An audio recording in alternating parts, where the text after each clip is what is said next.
जय हिंद। आज हम जानेंगे क्लास 10th का साइंस का चैप्टर नंबर 1 जिसका नाम है रासायनिक अभिक्रिया एवं समीकरण। विज्ञान में हमारे क्लास 10th की विज्ञान में तीन तरह इसके अंतर्गत 3 विज्ञान आते हैं, फिजिक्स, केमिस्ट्री एंड बायोलॉजी। तो हम केमिस्ट्री का चैप्टर नंबर 1 स्टार्ट करेंगे जिसका नाम रासायनिक अभिक्रिया एवं समीकरण। तो रासायनिक अभिक्रियाएं एवं समीकरण, इसको समझने से पहले हम एक चीज समझ लेते हैं कि परिवर्तन क्या है। भाई किसी भी चीज का बदल जाना या किसी भी चीज में बदलाव आ जाना परिवर्तन कहलाता है। जैसे कागज को फाड़ दीजिए वो बदल जाता है, और कागज को जला दीजिए तब भी बदल जाता है। तो परिवर्तन भी 2 तरीके के होते हैं। नंबर 1 भौतिक परिवर्तन और नंबर 2 रासायनिक परिवर्तन। भौतिक परिवर्तन जब किसी पदार्थ का रूप, आकार एवं अवस्था बदल जाती है तो उसे भौतिक परिवर्तन कहते हैं। जब किसी पदार्थ का रूप, आकार एवं अवस्था बदल जाती है तो उसे भौतिक परिवर्तन कहते हैं। उदाहरण कांच का टूटना। भाई कांच टूट जाता है तो भी बदल जाता है, उसको भौतिक परिवर्तन हो जाता है। नंबर दूसरा कागज का फटना। अभी ये कागज है, इसको ऐसे कर दिए, ये बदल गए, इसका भौतिक रूप बदल गया। ये पहले ऐसा था, इसका आकार ऐसे बदल गया, इसका आकार बदल गया।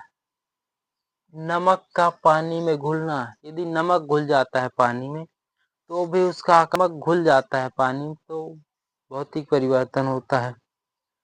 पानी का भाप बनकर उड़ जाना। पानी का भाप बनकर उड़ जाता है, पानी से भाप बन जाता है, भाप से भी पानी बन सकता है। तो ये भौतिक परिवर्तन में वह अवस्था पुनः लाई जा सकती है।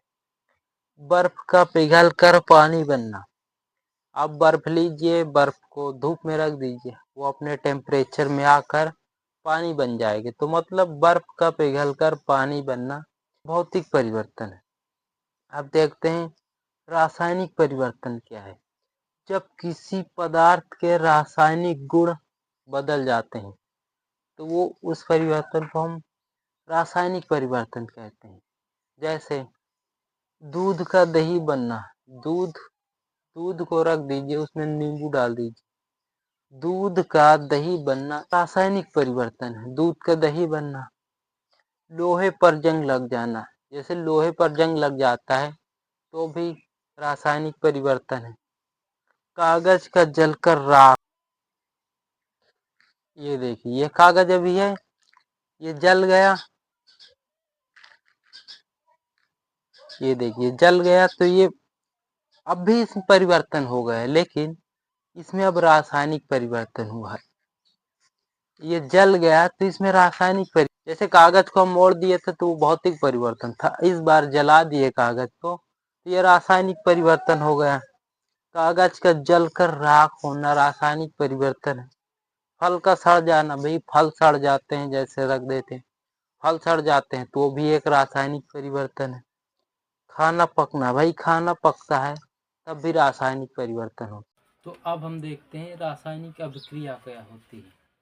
रासायनिक अभिक्रिया क्या होती है? जब दो या दो से अधिक पदार्थ मिलकर किसी नए तीसरे पदार्थ को बनाते हैं तो ये रासायनिक अभिक्रिया कहलाती है।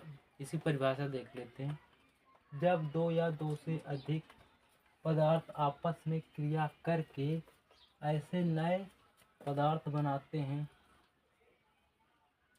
जिनके गुण पहले वाले पदार्थ के गुण से अलग, गुण, संगठन और रासायनिक संरचना मूल पदार्थ से भिन्न होती है।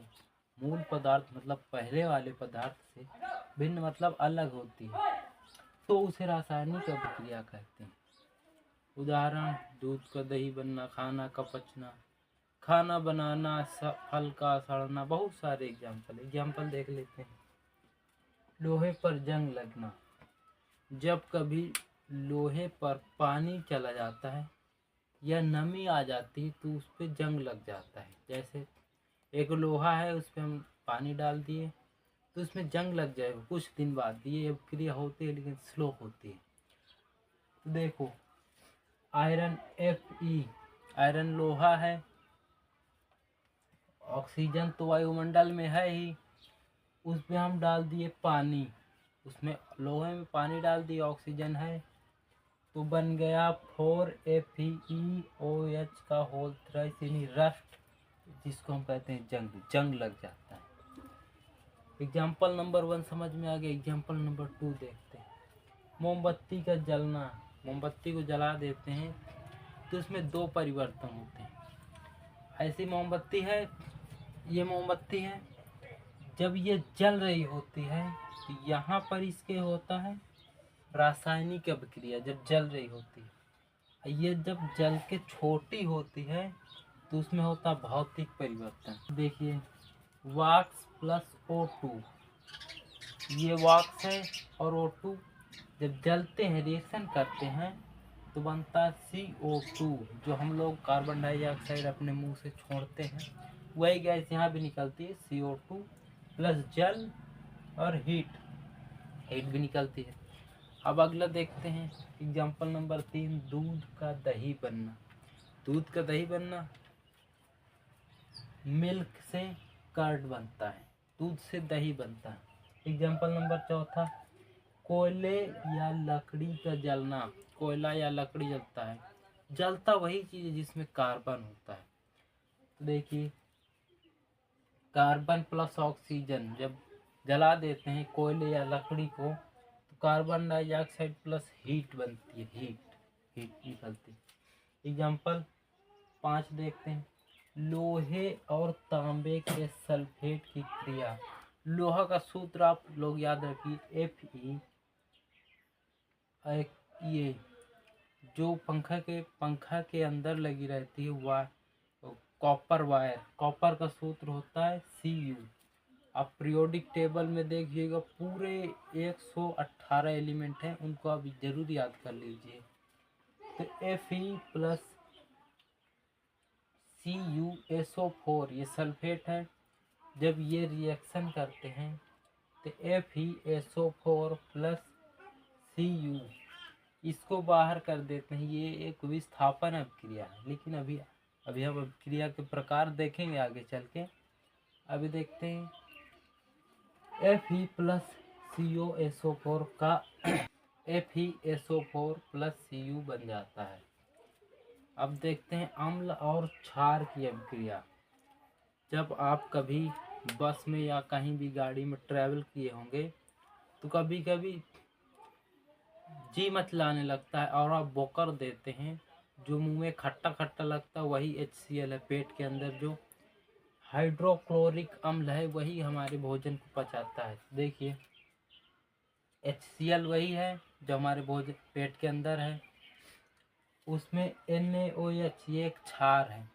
या कभी पेट दर्द करता होता है तो अम्लीयता बढ़ जाती है, तो HCl ये बढ़ गया तो हम खा लेते हैं NaOH जब खा लिए तो देखो NaCl बन जाता है। NaCl क्या है? नमक है, नमक बन जाता है और पानी बन जाता है ना। जब अम्लीयता बढ़ जाती है और NaOH हम खा लेते हैं तो पेट के अंदर बन जाता है नमक और जल, तो पेट का दर्द खत्म हो जाता है। अगला एग्जाम्पल देखते हैं। चूने में पानी डालने पर ऊष्मा उत्पन्न होती है।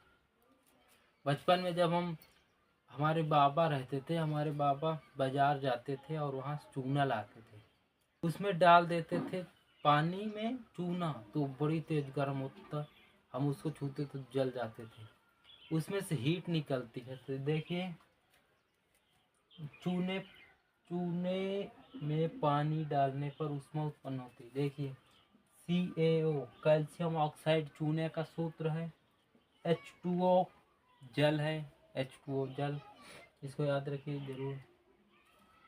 यह अभी बिना बुझा हुआ चूना है, जब उसमें पानी डाल देते हैं तो बुझा हुआ चूना बन जाता है CaOH का होल ट्वाइस, प्लस हीट निकलती, गर्म रहता, बहुत हीट निकलती। अगला देखते हैं भोजन का पचना। हमारे पेट में जो HCl है वही भोजन को पचाता है, तो भोजन का पचना, डाइजेशन ऑफ फूड। तो अब हम देखते हैं रासायनिक समीकरण क्या है। अभी हम देख लिए थे रासायनिक अभिक्रिया क्या होते हैं। अब देखते हैं रासायनिक समीकरण क्या होते हैं। एक्चुअली देखो, रासायनिक अभिक्रिया को लिखने का तरीका ही रासायनिक समीकरण है। यानी कि हम रासायनिक अभिक्रिया को किस तरह लिखते हैं उसी को रासायनिक समीकरण कहते हैं। देखो, जब किसी रासायनिक अभिक्रिया को रासायनिक सूत्रों और चिन्हों के माध्यम से इस प्रकार लिखा जाता है कि अभिकारक एवं उत्पाद स्पष्ट रूप से दिखाई दे तो उसे रासायनिक समीकरण कहते हैं। देखिए, ये जो लाइन है इसके उधर वाला, ये जो लाइन के उधर वाला अभिकारक होता है, अभिकारक। ये जो लाइन के इधर वाला उत्पाद होता है। एग्जाम्पल देखिए, हाइड्रोजन प्लस ऑक्सीजन जब मिल जाते हैं तो पानी बना देते हैं।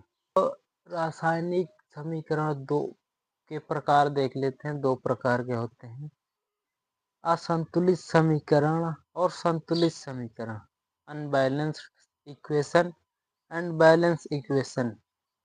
तो देखिए एग्जाम्पल, हाइड्रोजन प्लस ऑक्सीजन, ये दोनों भी गैस हैं, मिलके पानी बन गया। अभी ये अनबैलेंस इक्वेशन है, अभी अनबैलेंस असंतुलित समीकरण है। संतुलित कब होगा? दोनों तरफ के एलिमेंट बराबर होंगे। देखिए, H2 है और इधर भी H2 है तो ये बैलेंस है। लेकिन अभी इधर O2 है, इधर सिर्फ O है, ये बैलेंस नहीं है, अभी ये अनबैलेंस है। तो हम इसमें लगा देते हैं 2। देखिए, अब 2 ऑक्सीजन हो गया, इधर भी 2 ऑक्सीजन है, लेकिन 2 दूनी 4 हाइड्रोजन हो गया, इधर 2 ही हाइड्रोजन है तो इसमें भी हम लगा देते हैं 2। इसमें भी 2 लगा दिए, इसमें भी। तो अब देखो, 2 दूना 4 हाइड्रोजन है और 2 दूना 4 हाइड्रोजन इधर भी हैं, 2 ऑक्सीजन है, 2 ऑक्सीजन, ये बैलेंस हो गया। अब अगले एग्जाम्पल देखते हैं, मैग्नीशियम प्लस ऑक्सीजन MgO, इधर एक Mg है, इधर भी एक Mg, लेकिन इधर देखिए, ऑक्सीजन जितनी भी गैसें होती हैं वो कभी ऐसे सिंगल नहीं रहेंगी, ऑक्सीजन रहेगी ऐसे 2 ही। जब कोई भी गैस होती है तो अकेले कहीं नहीं जाते, अकेले जाने में उसको डर लगता है, हमेशा दो दो जाती है एक साथ में लेकर। जैसे ऑक्सीजन है, 2 लेके जाते। मैग्नीशियम प्लस ऑक्सीजन, इधर Mg एक है, इधर भी Mg एक है, लेकिन इधर ऑक्सीजन 2 है तो इधर ऑक्सीजन 2 नहीं है, तो इसका मतलब ये भी अनबैलेंस है। इसको बैलेंस करते हैं। देखो, 2 है, इधर हम लगा देते हैं 2, तब O ऑक्सीजन 2 हो गया, ऑक्सीजन 2 हो गया, लेकिन Mg भी 2 हो गया, Mg इधर एक है तो इधर भी 2 लगा देते हैं, ये भी बैलेंस हो गया। बैलेंस का मतलब दोनों तरफ के एलिमेंट की संख्या सेम होनी चाहिए तो बैलेंस है, नहीं है तो अनबैलेंस है। अगला देखते हैं, CH4 प्लस ऑक्सीजन, देखो CO2 प्लस H2O, अब देखते हैं इससे बराबर है कि नहीं। कार्बन एक है, इधर भी कार्बन एक है, हाइड्रोजन 4 है, इधर हाइड्रोजन सिर्फ 2 है, तो इसमें हम 2 लगा देंगे, 2 दूनी 4 हाइड्रोजन हो गया, इधर भी 4 हाइड्रोजन हो गया। ऑक्सीजन 2 है, इधर भी 2 है तो ये भी बैलेंस हो गया, इसमें 2 लगा दिए थे, ये भी बैलेंस हो गया। ये देखिए, Fe लोहा प्लस ये है कॉपर सल्फेट, लोहा प्लस कॉपर सल्फेट,